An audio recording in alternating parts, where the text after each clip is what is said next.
Hey guys, what's up? This is Matt here with Infinity Drumming. This is an important video, so stop scrolling. I've noticed there's a lot of people fed up with a lack of progress, and they get really confused about how to set up an effective practice routine to make the progress they were hoping for. And then with that apathy or, desire to learn, many people get stuck just scrolling through YouTube, looking at Chops videos, and following the latest shiny object and getting lost in the interweb. Of course, leading to that shiny pot of gold at the end of the proverbial rainbow. Well, we all know it's not working, so in this particular video, this particular interview, we're going to be covering concepts that are going to help you break that struggle forever. So Professor Henrique Ameida is going to be sharing his expert view as a teacher to teachers on this very important subject so that you can make those breakthroughs that you deserve for all the hard work that you're putting in on these drums. First thing, what should you be working on in your practice and in what kind of order? Second, what kind of details are there that make you sound pro? What kind of things make the difference when it comes to getting quality groove in sound? Third, how to fit in a challenging practice schedule. If you've got a lot of stuff you really want to fit in and learn, but you're struggling to find time, you'll learn a little strategy that Henrique Ameida used to get himself through these 30 courses of things he had to teach his students, as well as be able to play live with bands whilst teaching as a Berkeley professor. Fourth, how rudiments actually help you to become an excellent player or a world-class player. And five, how to prepare for a college audition if that's something that's on your mind at the moment. So guys, if there's something specific in that you want to learn, just go straight to the contents below, skip to the relevant section that's most important to you, and enjoy. It's my pleasure to share this with you. This series is called Inside the Mind of a Master Drummer. Please like, subscribe, share, get people seeing this, because people need to know about Henrique Ameida. This guy's an absolute legend. I'm looking forward to seeing this guy again. Let's do the interview. See you on the inside. Professor Henrique Ameida. Matt, how are you, man? How's it going, man? You okay? I'm great. I'm I'm really pleased to have you here again. This is our second meetup. Yeah. You've been incredibly generous. Thank you. People don't know how lucky they are getting you twice.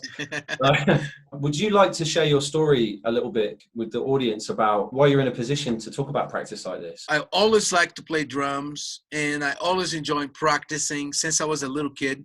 Mm-hmm. And my practice took me places that, when I was a teenager, I started playing with pop stars in Brazil, and I, tour around the world. Played in Carnegie Hall a couple of times when I was a teenager and then late in my life. Mm-hmm. The saying, practice takes you to Carnegie Hall. It took me to Carnegie Hall a few times. So then I went to Berkeley College of Music, and my practicing gave me a position of a straight H ratings with my reading, improvisation, which gave me access to a lot of high-level ensembles. Hey man, and you around that time you were struggling with time as well, weren't you? Yes. Time in around that to get those straight A's. Yeah, so I was talking about how practice can really benefit, but one of the biggest challenge in practicing it's like if you divide in categories, right? Mm-hmm. It's like some people, they have the discipline and the willingness and all that stuff, but they don't know what to practice. Sure. Or maybe they're practicing things that are on the wrong priorities. That's why I pray a lot for clarity of vision. Just to know what you're going to do is a blessing. If a lot of people, they don't know what they want to do, right? Mm-hmm. I would say the best thing is to really understand categories, like what you need to know, like what every drummer needs to do, like every day to play, right? Yeah. So there is a category of you must, right? You must have hand technique. You must have a foot technique. You must have some level of coordination.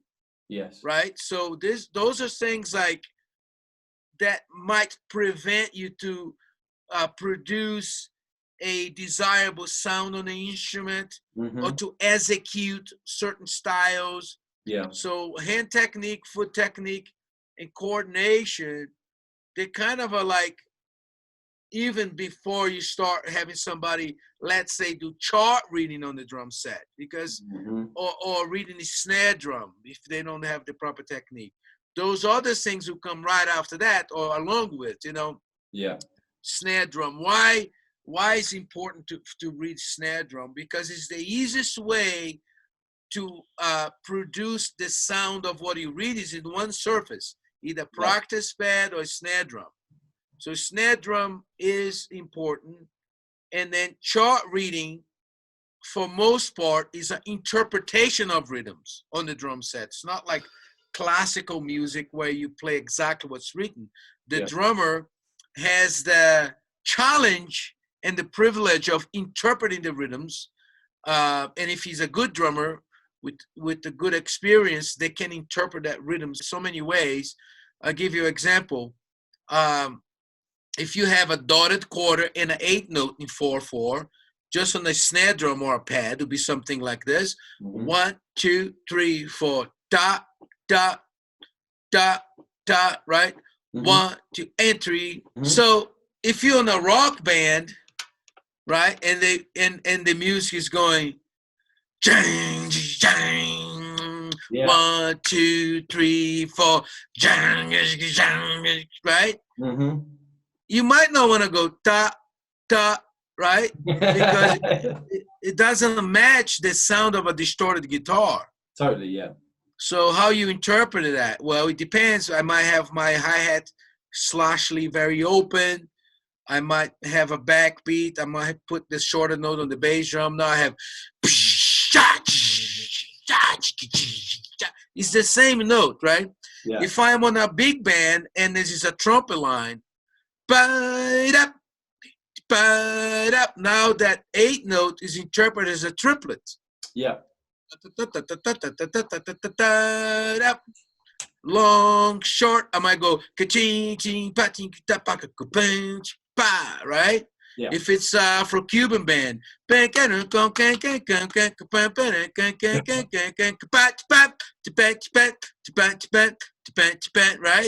mean, I remember you saying in the past about you're going to be able to chart read if you don't even understand what that rhythm is. Of course, yeah. And if you don't have the coordination to even execute those rhythms, because you can be the greatest reader in the world and you understand all the rhythms, but if you uncoordinated, a rhythm might throw you off and interrupt the groove. So hand technique, hand and foot, coordination, snare drum reading, so you understand the rhythms. Yeah. And then after those 3 things, and the snare reading and the coordination, is understanding of styles. And there is a lot of styles, but a good one to start is Introduction to Jazz Drumming, which I'm going to do a clinic here at my school in 2 weeks. Yeah. Because the drum set is an American instrument developed in New Orleans by jazz drummers. So every earlier drum set master was a jazz drummer. Yeah. In the early days. So in contrast to, let's say, a rock and roll drummer, the jazz drummer is keeping the rhythm, the form. He's improvising, he's accompanying, he's interacting as an equal part of the conversation. And that type of he's listening, and he get all kinds of training about being able to make music by himself, like a piano player or guitar player. So after the hand technique, hand and foot coordination, snare drum, and that can be a rudimental snare drum, orchestral snare drum, rhythm studies, and then you got the styles, jazz styles. You kind of take off at that point. You can start to explore more high-level concepts and. Yeah, but even here with the students, I say, hey, listen, let's play quarter notes on the bass drum, 2 and 4 on the hi-hat, quarter notes on the ride cymbal, and put a cross deck on 4. That should be very simple. You're going to be shocked how many people have a lot of problems doing that. What kind of problems do you kind of come across, and how would you antidote it? Okay, I'll tell you right now. You put about 20 students in front of me, and they're going to be about 12-year-olds to 14. Nobody can do that properly. Here's what's going to happen, right? Because they don't have the hand technique and the hand and foot technique. That's why it's so important. The problem is going to start everywhere. First of all, the left foot, they're going to start taking their foot out. Some of them are going to start taking their foot out of the pedal when they play. So instead of a chick, chick, chick, they're going to get like, halashla, halashla, halashla, right? Yeah. So right? The bass drum is gonna be boo, boo, boo, boo. They're playing the whole leg like a heel lap thing. They're beating the crap out of the bass drum. They don't know what to do with this, right? Yeah. And the cross stick sound is gonna be awful because nobody taught them yet until they came to me. No, how to get a proper cross stick sound. Yeah. So that simple rhythm, which is gonna be step number one to the whole jazz journey for them, is gonna give me plenty of opportunity to talk about a lot of things. Yeah. Right? I'm gonna say, hey, did you check this out? If you flip your stick over to the snare drum, you have more wood in there. It's gonna get a nicer sound. And see how low the sound is if I go like this, and it gets a little higher if I go like this. You go, oh, different sounds here. You know, I said, look at my hi-hat, and I go chick. See how I'm getting a perfect chick? It's because my foot's not leaving the footboard. I'm going chick, chick. Where you going like this, your hi-hat is, oh, they didn't even notice that, right? See how you playing the tip of the stick is all the way on the edge of the cymbal. The cymbal is going, right? If you play on the middle of the cymbal, that's you're gonna get more articulation. If you play near the bell, it's gonna be too high. If you play near the edge, so no, you know, those are the type of things that's on my drum set basics course, right? Gotcha. You're talking about the sound, and it is gonna take a good student about a month to play that correctly, and you might even get a lot of professional drummers that can't do that either. Like you ask them to do that, and it's not gonna be happening. You know, it's not gonna feel amazing. Because it's so simple. I got to do a book called Extremely Easy Beats to the Highly Advanced Drummer. I'll tell you what, that's a good shout though. I think that's a book waiting to happen. Because some people don't, those details matter. And that's what takes you from, like, sometimes it's not vocabulary, is it? It's attitude and approach to the simple things that takes you from intermediate to someone who's touring the world. It's the professional discipline in the detail, right? Yeah, but check this out. You know, I used to tour the Falconeers Jazz Big Band, which you can download the whole CD for free. Have you done that on CD Baby? Oh, you gotta hear that. It's the best jazz big band record I ever did in my life. Oh, wonderful. Thank you. Go to CD Baby. CD Baby, yeah. And download for free. It's a jazz big band. The Falconeers, the name of the record is Sharing the Freedom. Sharing the Freedom. And it's me on drums, and it's killer. I'll put a link below this video with that. Oh, that's a good record. That's a good record. And then there is another one that you can get for free, Speed of Heat. Okay. With the United States Air Force Academy Band, the Speed of Heat. And I'm featured on a Pat Metheny song called Gathering Sky, The Gathering Sky. And I do a really nice solo there on drums. You got to check that out. Free. Make sure you hear those tracks. But anyway, what I was going to say, you get this very simple beat, and I'm a high-level professional, and I use the heck out of that beat. Do you know why? It works a lot. If you swing like that, simple swing, you'll be shocked how many times I use that beat. Gotcha. I find a common issue for a lot of people at the moment that sometimes they know what they need to improve. They know what they're weak on. Let's say you figure that out. What would you suggest someone do with their practice strategy in order to focus and develop a weakness? Don't go to a teacher that never played with big bands, never played jazz with anybody. There's no recordings to show you how good they are on that subject to help you. They don't know. Genuinely from the heart, I believe anyone who's online right now and they're looking for drums online, because not everyone can access a teacher locally. Sometimes it's quite hard to find someone with experience. They need to be finding your stuff. That's why I'm interviewing you. You know, you're a teacher to teachers. But what I wanted to ask you is, how do I organize my practice to work on those weaknesses and still get the things done I need to take me where I want to go? You know, it's a mystery sometimes. Right. Could you give a few tips, like just some of your like 3 tips that would really help people? Yeah. I'm gonna go back one step, because you mentioned about if people who doesn't have teachers around.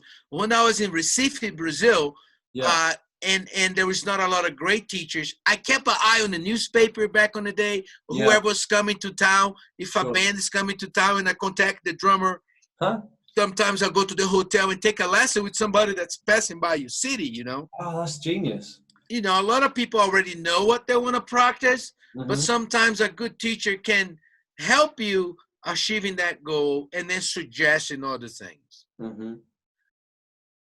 Your personal practice, you visit like hand technique and then hand foot technique and then it's all in one session, like you. Yeah.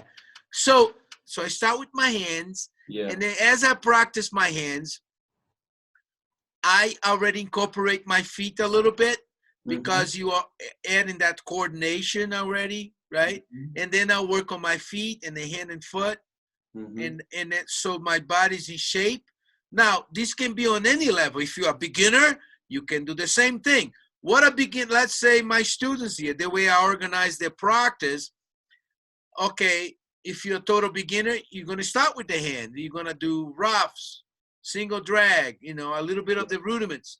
Why I might be doing some really advanced, but we both practicing handing first, right? Yeah. And then I'm going to work on my foot technique. So I might be doing some really advanced, but this student might be working on that beat I showed you, with they work on the foot, or they might be working on a bossa nova, Makes sense.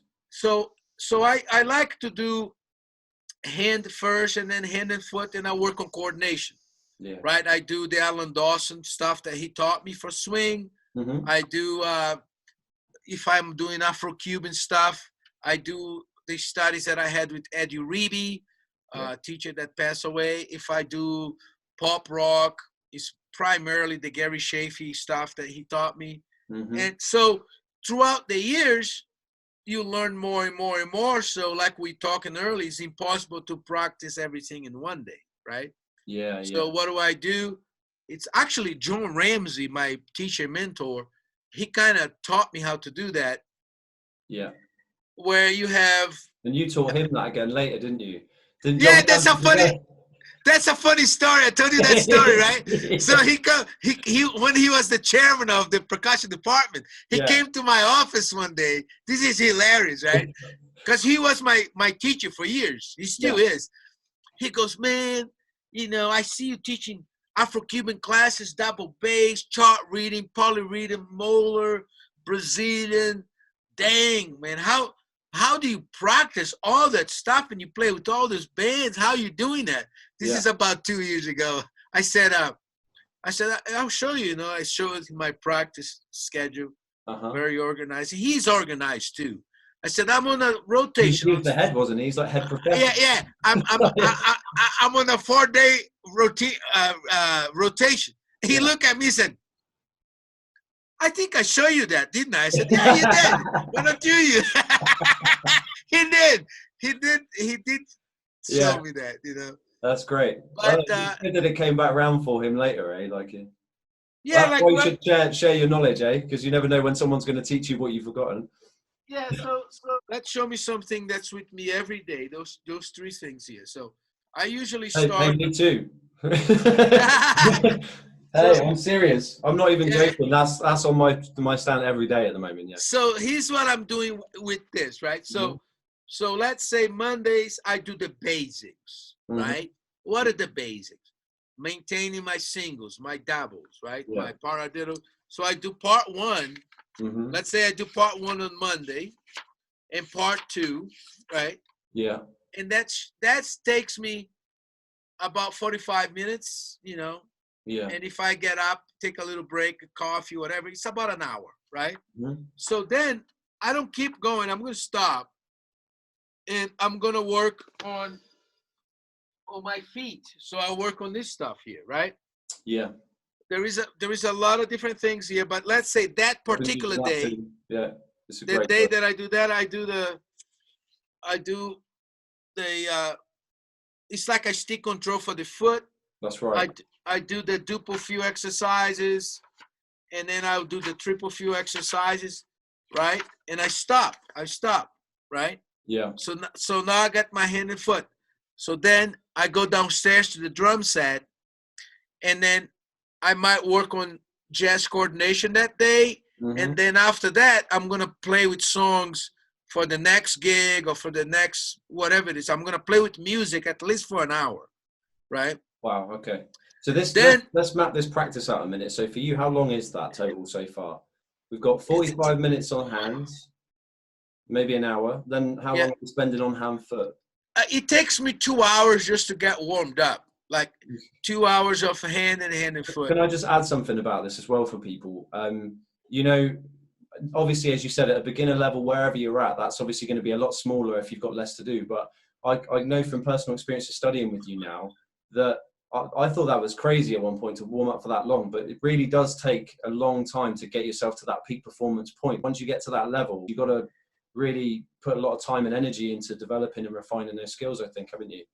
To be ready to that level. Yeah, and if you get used to that, you know, for years now, I can tell right away if I'm gonna be able to play certain things. Yes. At that time.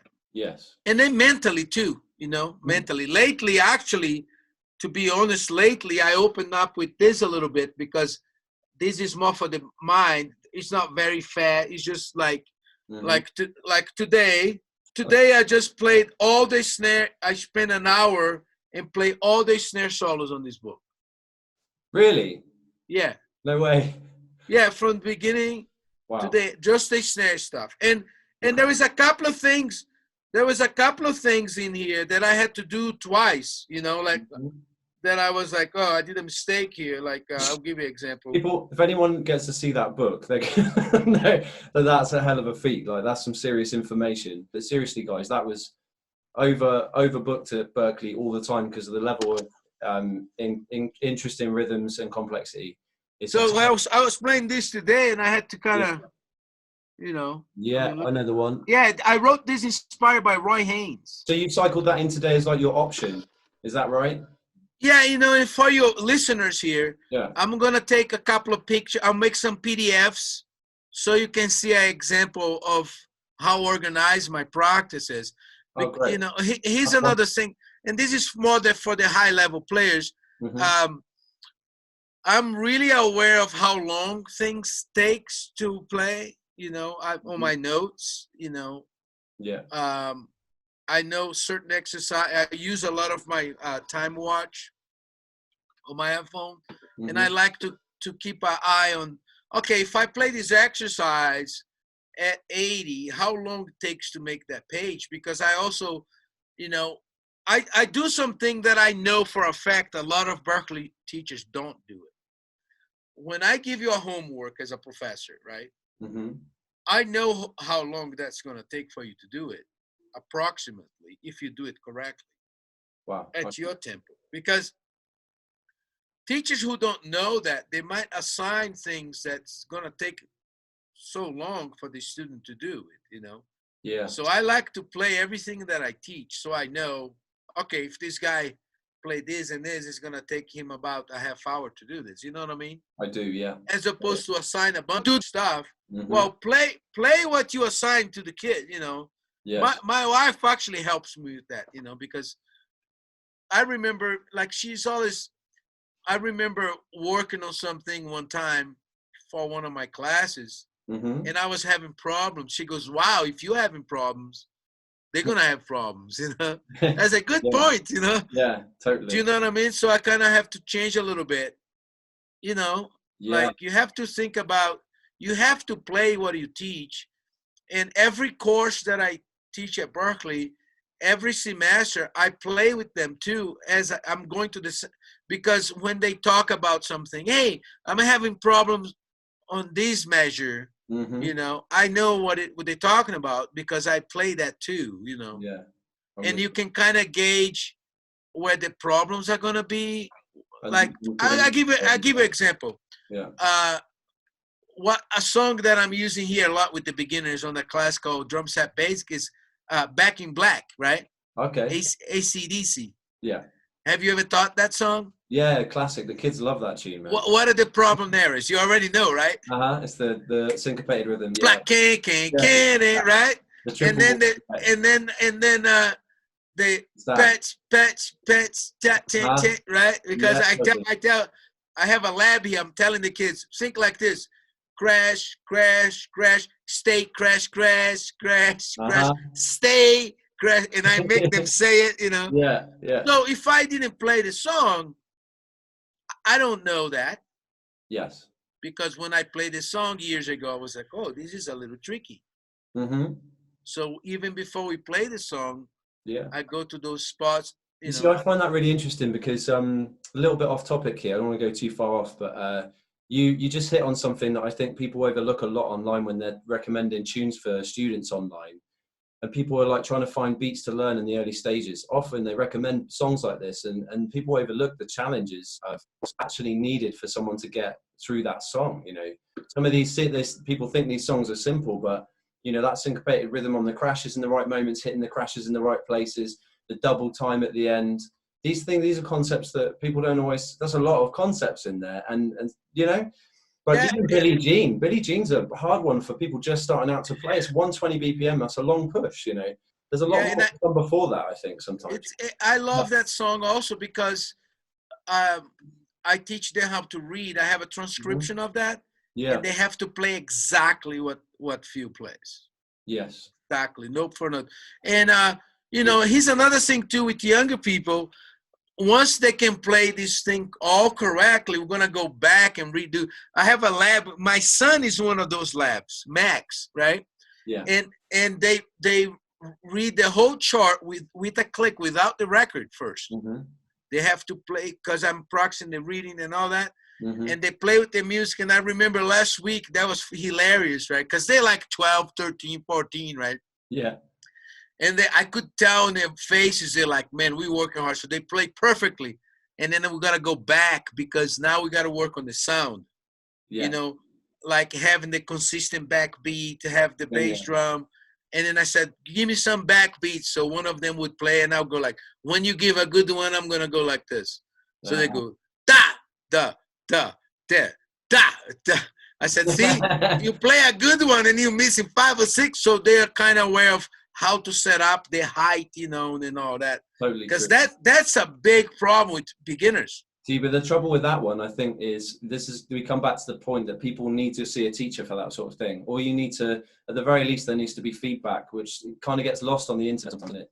You need to present your work to people so they can let you know what's happening. Yeah.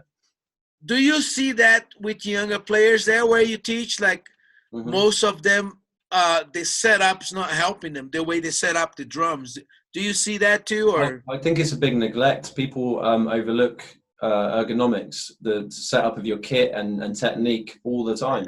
And it creates all kinds of problems for people. They can't reach for that skill level. And it's a blocker until they sort out those issues. I agree, yeah. Especially, you know, snare angles and heights and things like that, and making sure your toms are evenly spaced and the angles are good. That all helps you perform better, eh? Yeah, you know, it's like, you know, you have adults, professionals who come here to take the pop rock lab, and they all, I have 5 adults. They're all playing drums for 20, 30 years. They're all struggling with certain things like shuffle, ghost notes. And then because they don't have the control to do it, they're all tense and stuff. And then I have a rudimental course with a bunch of little kids, which I love it. And I was teaching them yesterday. I was teaching them like this, you know, and people don't know why you teach like this, you know, like prepare, rough, prepare, rough, prepare, rough, prepare. Right. Because, you know, they don't understand that rudiments, right? It's playing the rudiments well will benefit you on that plethora of areas, abundance of areas. One of the many is to train your sticks, to train your hands to do what you want your hands to do. Yes. Like, this looks really stupid to go prepare, rough, right? But this never fails. I do this test every 5-week program. If you give me 20 students in front of me and I play a very simple single drag, nobody can play it right at that age. You go rata, rata, rata, you know, because it's rata, rata. You see, you have to have the control to lift his hand, play that rough, stay there, tap, that's right, lift, and it's gonna be all like this. And later, if they didn't have that training, now the guy show up at your door. He's 30 years old. He wants to learn those songs, and they play with a bad. They all have all the kinds of bad habits. Through this, I've been through this with one of my students here. He'd been learning for many years with different instructors, and we had to start from scratch with flams, drags, and roughs. There was like he's still working on that now after quite a few months, because the quality of, as you say, that control of being able to go high to low and choose your dynamics effectively is so challenging, and it takes a lot of discipline and patience. I think people, hopefully we've got a lot from the practice conversation. Maybe we could talk more about this and see what people are coming back with. How do people prepare for, like, you've got a course on college auditions, haven't you? Because you've done thousands of auditions for Berkeley, haven't you?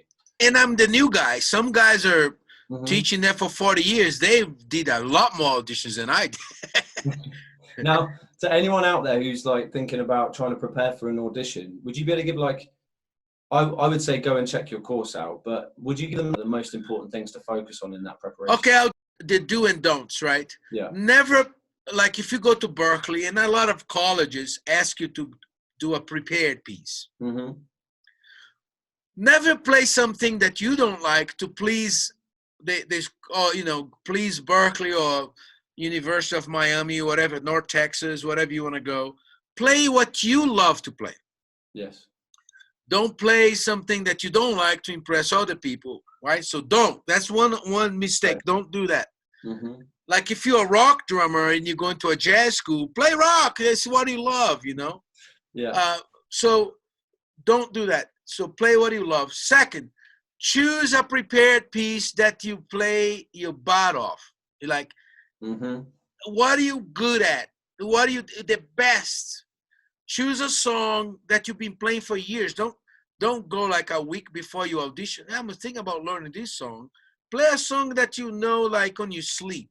You know, play the heck out of that. Don't bring transcriptions. Some people bring transcriptions. It's okay. It's acceptable. My prepared piece is a Elvin Jones transcription or a Neil Peart, and there is no music. Then the next guy come in with a song that's amazing, and he got the gig and the scholarship, and you know, bring music play with music. You know, got a track, a drumless track. Most colleges now accept that. So your prepared piece is better to be with music because it's gonna add that emotion to the people. And show more skill set, eh? Work on your reading. The number one thing that gives people points down is bad snare reading and chart reading. Learn how to read. Get a teacher. Yes. And then basic styles, you know. Study Brazilian styles, Afro-Cuban styles, jazz styles. There's many jazz styles, but basic things like swinging 4/4, a waltz, how to play with brushes, you know, how to trade fours, know a blues form. You don't need to be that jazz expert, but be functional, you know, and know the most popular pop rock items, you know, some shuffles, 8-note rock, 16-note rock, maybe reggae, funk, you know, a couple of things that you can have. You know, my students here, I'm about to start a day and night of teaching here at the Drum Set Coach Academy in Colorado. Well, thank you for being here. But we'll continue that very soon. But thank you, Henrique. God bless. We'll see you soon. God bless. Talk soon. You too, man. Bye-bye.